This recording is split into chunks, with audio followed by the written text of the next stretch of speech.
mark this. There will be terrible times in the last days.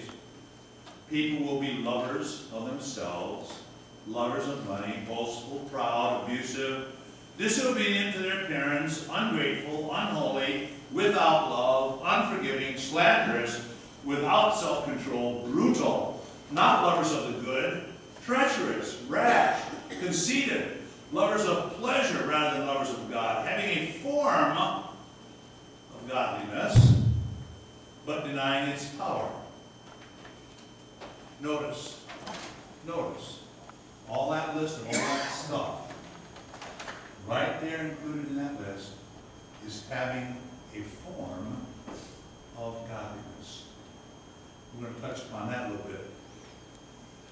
Having a form of godliness, but denying its power, have nothing to do with them. You see, we've been called to be in the world, but not of the world. It's a tough thing. You know, God has given us a tremendously difficult task. He had called us to be in the world.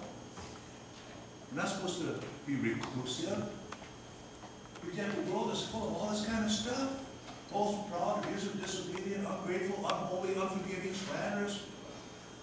What a laundry list of terrible stuff. And God says in His Word, okay, boy, out there, don't let that taint you. Okay? Don't let that get the best of you. Make sure your heart's in the right place. The only way that can happen is if we, by the renewal of the Holy Spirit. Little catechism lesson, remember? What's the job of the Holy Spirit? To bring us to faith and to keep us in the faith. And that keeping us in the faith, we got a big fancy word for that. It's called sanctification. Made clean to live clean. You can't separate them. The inward motivation always showing itself in the outward action. I'm going to say that more than once in the sermon. The inward motivation always connected to the outward action. Do you betray the Son of Man with a kiss? Let us stand.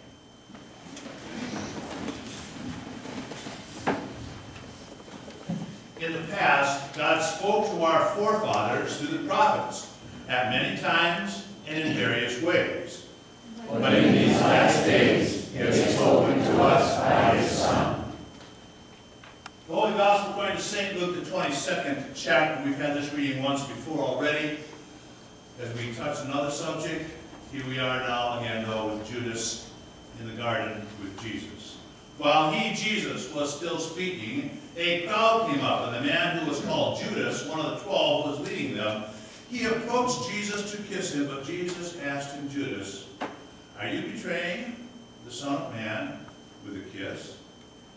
When Jesus' followers saw what was going to happen, they said, Lord, should we strike with our swords? And one of them struck the servant of the high priest, cutting off his right ear. But Jesus answered, no more of this. And he touched the man's ear and healed him. And then Jesus said to the chief priests and the officers of the temple guard and the elders who had come from him, am I leading a rebellion that you have come with swords and clubs? Every day I was with you in the temple courts, and you did not lay a hand on me. But this is your hour when darkness reigns. This is the gospel of the Lord. Praise to you, O God.